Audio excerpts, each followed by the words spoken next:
we've got a massive issue here in Australia, which is we have over 116,000 people that are deemed to be homeless, and of that number there's over 8,000 people every night that sleep rough. So that's people sleeping on the street, sleeping on benches and sleeping under bridges. And in 2019, I think this is unacceptable.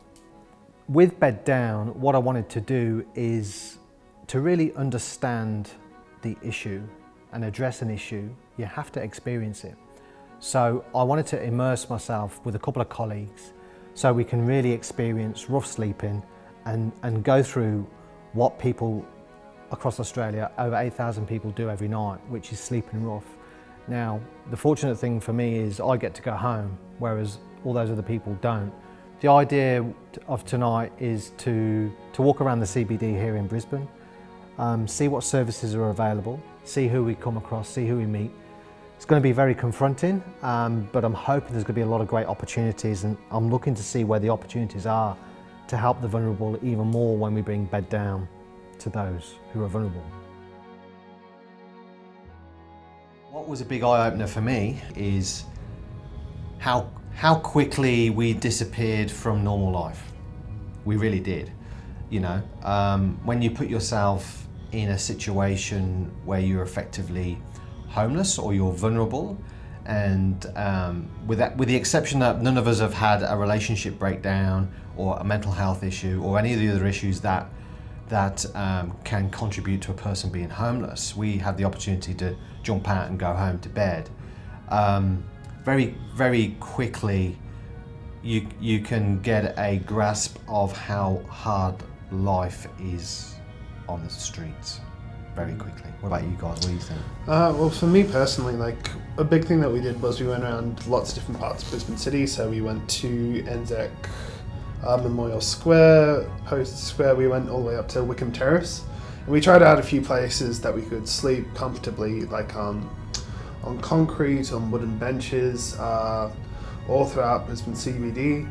And we really struggled because temperature was a factor, the people were a factor, security was a factor, was comfortable was a factor, and 9 times out of 10 we were either too stressed, too hot, or just too uncomfortable to comfortably get to sleep. We've gone all night with no sleep, so sleep deprivation, although in our lives it's very short, but it's certainly affecting me. You know, in terms of how I'm responding and reacting to things, I'm a hell of a lot more slower.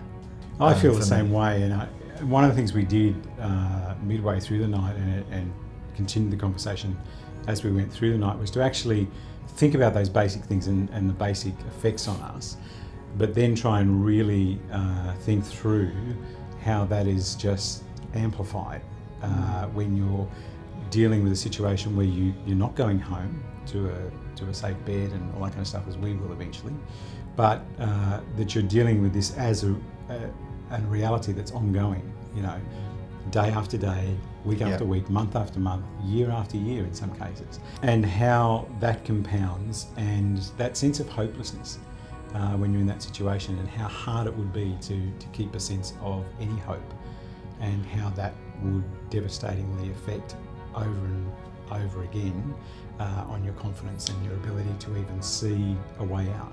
But I think ultimately what I wanted to achieve was to experience the issue firsthand, and for me it cemented what I want to do with Beddown in terms of providing a safe, secure, comfortable environment for people to sleep at night, because that does and will repair their quality of life, whilst we can then look at building a life of quality and getting them off the streets and getting them into a longer term solution.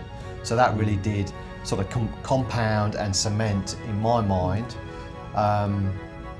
that Beddown will happen one way or another, because having lived through that for a very short period of time, it's heartbreaking to see in 2019 all these people having to live in these conditions that they have to live in.